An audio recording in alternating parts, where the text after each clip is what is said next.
हाँ जी, हमने सेक्शन 39 तक कंप्लीट कर लिया। अब नेक्स्ट है by whom contracts must be performed. अब कॉन्ट्रैक्ट परफॉर्म किसने किसने करने हैं? जिसने प्रॉमिस किया है वही कॉन्ट्रैक्ट पूरा करेगा, या उसके बिहाफ पे थर्ड पर्सन भी कर सकता है, या उसके रिप्रेजेंटेटिव्स, या अगर जॉइंट प्रॉमिसर्स ने प्रॉमिस किया है तो उस केस में क्या सभी ने मिलकर प्रॉमिस को परफॉर्म करना है, या उनमें से एक बंदा परफॉर्म कर रहा है, वो चीजें कॉन्ट्रैक्ट में मतलब एक्सेप्टेंस मानी जाएगी कि परफॉर्मेंस हो गई है। तो ये उन चीजों के बारे में बात है। सेक्शन 40 बात कर रहा है person by whom promise is to be performed. Performance किसने देनी है? If it appears from the nature of case that it was the intention of parties to contract that any promise contained in it should be performed by himself, such promise must be performed by the promiser. In other cases, the promiser or his representatives may employ a competent person to perform.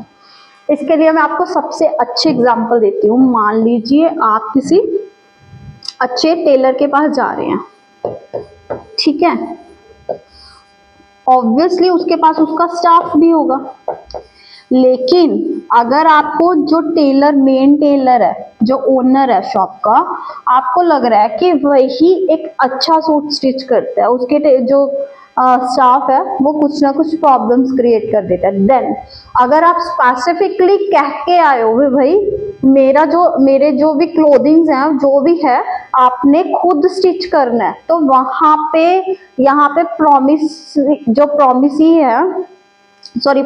है, ये promiser होगा ना, तो ये खुद bound है कि इसने खुद ने परफॉर्म करना है, इसने खुद ने स्टिचिंग करनी है। अदरवाइज ये कॉम्पिटेंट पर्सन को अपॉइंट कर सकता है कि ये कॉन्ट्रैक्ट को ऐसे पूरा कीजिए।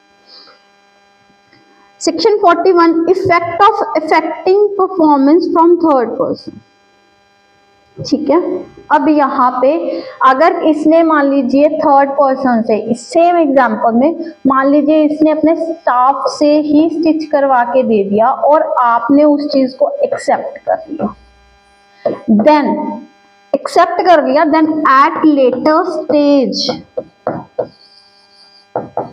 आप नहीं कह सकते कि भाई आपने खुद ने लिया।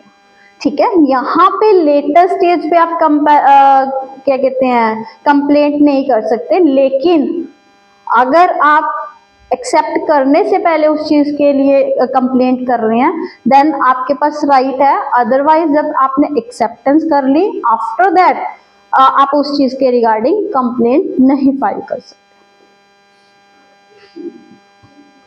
ठीक है, सेक्शन 42 क्या कह रहा है? Devolution of joint liabilities.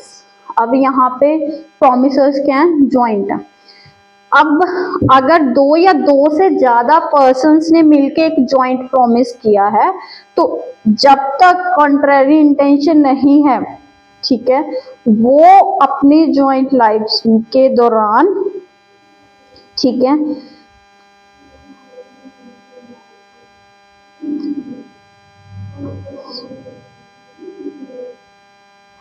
तो उन्होंने अपना जो प्रॉमिस है वो भी ज्वाइंटली परफॉर्म करना है। यहाँ पे तीन चीजें हैं, एक तो उन्होंने खुद ज्वाइंटली परफॉर्म करना है, या फिर मान लीजिए ए बी और सी है, ए और बी सी अभी हैं, इसकी डेथ हो गई तो इसका जो बेटा है सी सन है, अब ये और ये मिलके करेंगे, इनकी सबकी डेथ मान लीजिए तो ए सन बी सन सी सन ये तीनों मिलके करें। ठीक है, बस सिंपल सी बात ये है। 43 क्या कह रहे हैं? Any one of joint promises में बी कंपेल्ड टू परफॉर्म। पहले में तो जॉइंट उसकी बात की है, अब बात कर रहे हैं कि जॉइंट प्रोमिसेस ने प्रॉमिस कर दिया था, लेकिन क्या उनमें से अगर एक परफॉर्म करता है तो वहां पे क्या माना जाएगा? ठीक है, तो वहां पे सेक्शन 43 क्या कह रहा है कि when two or more persons make a joint promise, the promisee may in the absence of express agreement to the contract compel any one or more of joint promises to perform the whole of promise। यहाँ पे ये एक को भी कह सकता है कि भाई पूरा करो, या दो से ज्यादा है, मान लो 2 को कह दिया कि पूरा करके दो, मैं हर एक पर्सन के पास जाके कहूंगी कि मेरा प्रॉमिस पूरा करो, मेरा प्रॉमिस पूरा करो। वहां पे मैंने 1 या 2 पर्सन को कह दिया तो वहां पे उनको पूरा करना पड़ेगा। लेकिन क्योंकि उन्होंने ज्वाइंट प्रॉमिस किया था, तो फिर वहां पे जो प्रॉमिसर्स हैं, ठीक है, तो वहां पे वो कह सकते हैं, वो मान लीजिए एक एक्स के साथ ए बी सी डी इन्होंने प्रॉमिस किया, तो यहाँ पे ये सिर्फ इन दोनों पर्सन्स को वो कर रहा है, अप्रोच कर रहा है एक्स। तो वहां पे ए और बी को तो कह दिया ठीक है, इनकी लायबिलिटी मिल गई, लेकिन ये कहेंगे इन्होंने भी प्रॉमिस किया, तो ये इन दोनों को भी कंपेल कर सकते हैं कि आके आप भी कंट्रीब्यूट करो, आपको भी हमारे साथ काम करना पड़ेगा। अगर जॉइंट प्रॉमिसर्स हैं, उन्होंने डिफॉल्ट कर दिया, ठीक है, तो जितना भी लॉस हुआ है सबने इक्वली शेयर करना है। ऐसा नहीं है कि जिनसे लॉस, गलती मान लो काम यही सिर्फ 2 कर रहे थे, इनसे कोई नुकसान हो गया, लॉस हो गया, तो यही 2 नहीं भरेंगे, ये चारों भरेंगे, ठीक है। सेक्शन 44 क्या कह रहे हैं? Effect of release of one joint promiser. जब मान लीजिए प्रॉमिसी ने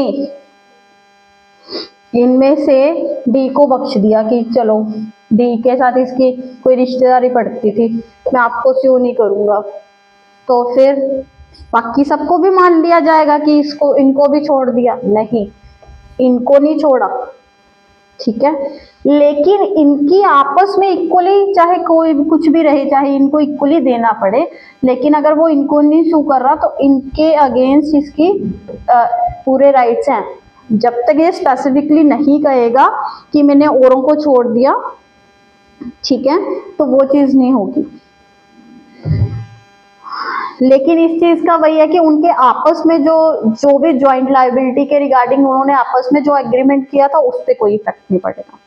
हाँ जी, सेक्शन 45 है डेवल्यूशन ऑफ ज्वाइंट राइट्स।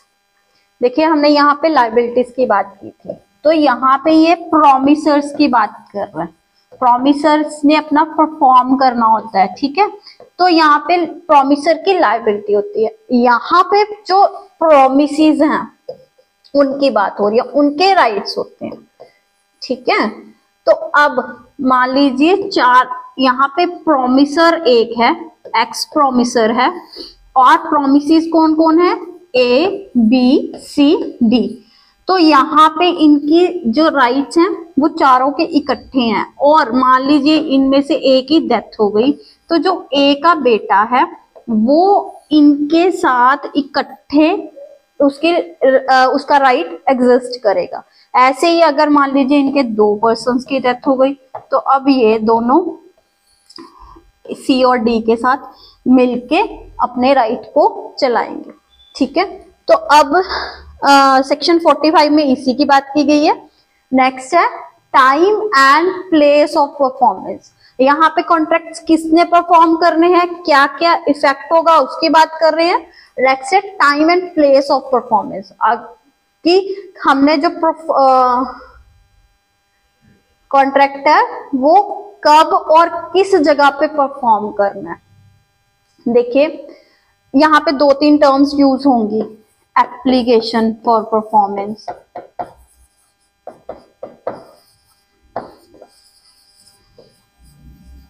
ये कौन करता है?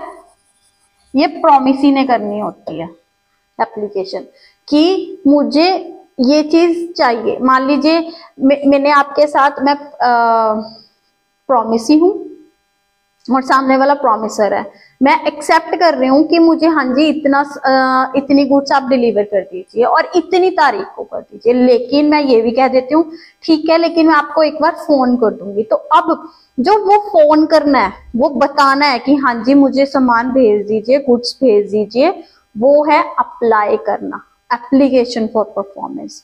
अब क्या है कि अगर तो हमने time of performance of promise when no application is to be made and no time is specified, अगर हमने टाइम भी नहीं फिक्स किया, हमने ये भी नहीं कहा कि मैं फोन कर दूं, लेकिन हाँ ये हो गया कि हाँ जी प्रॉमिसर ने अपना प्रॉमिस परफॉर्म करना है और उसने कुछ गुड्स डिलीवर करनी है, तो वो कितने टाइम के अंदर अंदर होनी चाहिए?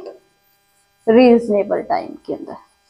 अब रीजनेबल टाइम क्या है, वो हर केस पे डिपेंड करता है। मान लीजिए मैंने एक मैंगो सप्लायर से कॉन्ट्रैक्ट किया कि आपने मुझे सीजन में, ठीक है, मैंगो के सीजन में मैंगो सप्लाई करनी है, तो अब वहां पे जो रीजनेबल टाइम क्या होगा, जो मैंगोज के आने का, मार्केट में आने का टाइम होता है ना, वही होगा ना, वो रीजनेबल टाइम होगा। अगर जो मान लीजिए मार्च अप्रैल से हमारे जून जुलाई तक मैंगोज का मार्केट में सीजन होता है, तो वो रीजनेबल टाइम होगा। अभी जैसे विंटर सीजन चल रहा है हमारे इधर पंजाब साइड में, क्या होता है विंटर्स में, वो गच्चक, रेवड़ी, ऐसे वाली चीजें बहुत खाई जाती हैं। अगर मान लीजिए मैंने किसी ऐसे सप्लायर से कॉन्ट्रैक्ट कर लिया कि आपने मुझे सप्लाई करना है इस सीजन में, मतलब आपने मुझे ये गच्चक, रेवड़ी वगैरह सप्लाई करना है, मैंने एप्लीकेशन भी नहीं करनी है, मैंने कोई टाइम भी नहीं फिक्स करना, लेकिन मैं गर्मियों में उस चीज का क्या करूंगी, तो वहां सामने वाले पर्सन की क्या लायबिलिटी है कि उसने मुझे विंटर के सीजन में, ठीक है, वो गुड सप्लाई करनी है, तो वो रीजनेबल टाइम होगा। वो हर केस में हर केस के सर्कमस्टांसेस के हिसाब से वो डिफर करता है कि किस केस में कौन सा रीजनेबल टाइम है। अब time and place for performance of promise where time is specified and no application. अब यहाँ पे हमने टाइम बता रखा है कि भाई इतनी तारीख को इतने इस टाइम तक आपने भेज दीजिए, और मुझे वहां पे अप्लाई फोन करने की भी जरूरत नहीं है, ठीक है। तो वहां पे क्या है, मान लीजिए मैंने कह दिया कि मुझे अभी आज और कल में, मान लीजिए कह दिया मैंने कि मुझे 8/1 को इतना बॉक्सेस गच्चक चाहिए, 10 बॉक्सेस गच्चक चाहिए, मान लीजिए मैंने लिख दिया, बता दिया, ठीक है, मैंने कोई एप्लीकेशन नहीं करनी, कुछ नहीं है।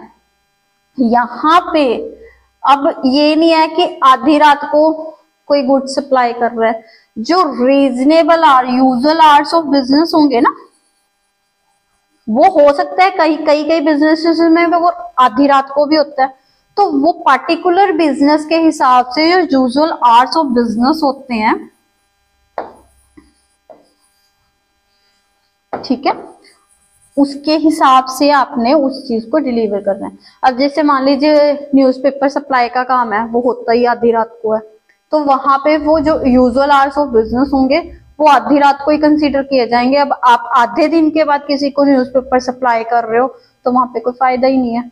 एक बिजनेस का अपने हर बिजनेस का अपना सिस्टम होता है।